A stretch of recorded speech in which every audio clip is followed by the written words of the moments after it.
Hi dear students, today we'll be learning to make this beautiful utensil mat.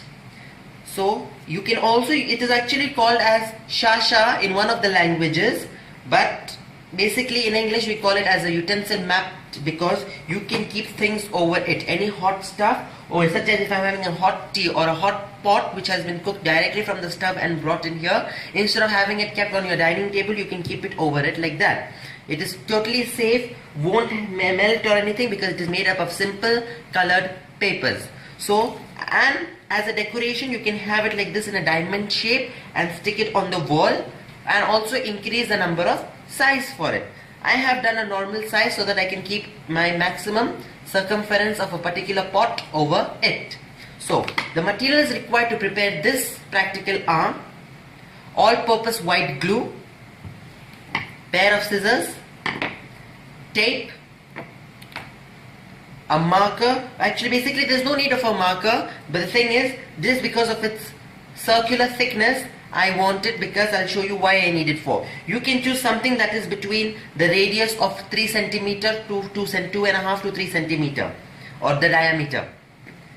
A pen, but basically again from the pen I would require the one which can open like this because I need its ink or the stick which is inside.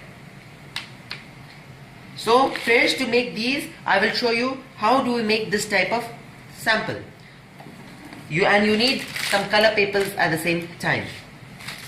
I am taking my one color paper here. It is an A4 size paper and you can see the stick. What I will do is I will hold the stick at a part like that, oblique way, so that we get a triangle in here. You can see the triangle. This is the triangle.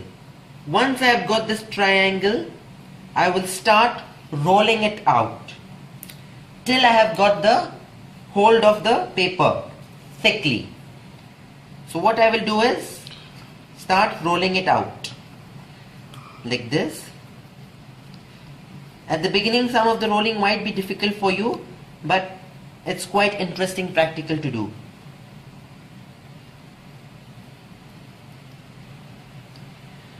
Right. And that's how you go straight. Make sure as thin as possible. So what I'm doing is I'm using my right hand's index finger and rolling it in the front, while I'm using my left hand index finger on this side to push it out, as you can see, to push it, so that there is it has an equal thickness all around the pen while moving it. Once I see that the paper is completely folding out the pen, I will remove it, and then that is the time I have got the hold of the paper, and so I will start rolling my complete hand, and don't forget the finger is in here. There is a possibility of the paper to fall back, so no problem. Once you have done like that, pull it out, try to pull it and then make it more tight. No problem about the length. Then the final piece, you will be taking your glue and sticking it out.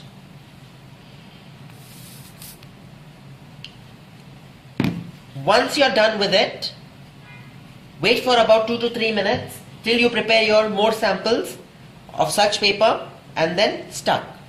When you're going to have a lot of these with you, what you're going to do is keep it on a flat surface and then just push it so that it flattens out. I'm using the palm area just to flatten it out, and once flattened, it is very easy to roll it. So to roll it, as I told you, I'll be using my marker as a diameter. I'm keeping it on one end and then rolling it inside.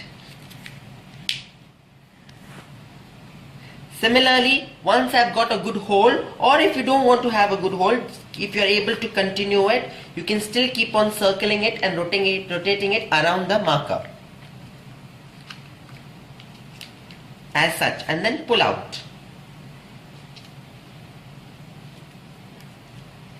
Like this you can make of different size, and then the final one you can use the help of a tape or your glue and stick it.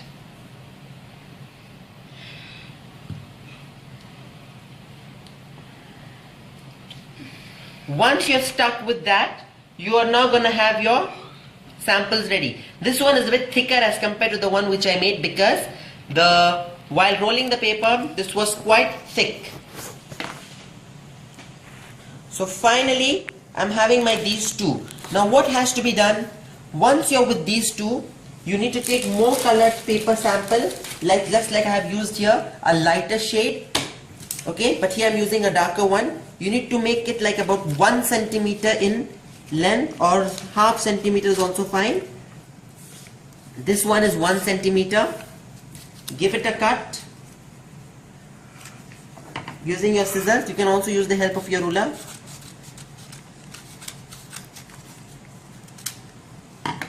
This will actually help us like a rope to hold the two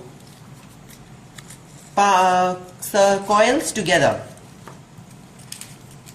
So I'll just put through one and the second one like this, as you can see, and then this area here, and glue it up. So how do I glue it up? Same method.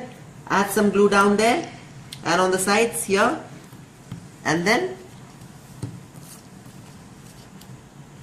one second part, and again internally pull it out and glue it back. That's how your two circles will be. The two coils are going to be joined together. Similarly, you will have 1, 2 here, where this area will be joined with the same paper strip.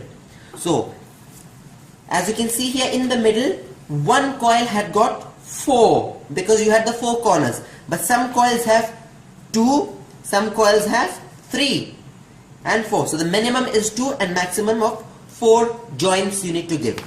That is how you can make your cool utensil mat, so that you don't have to burn any surfaces anymore.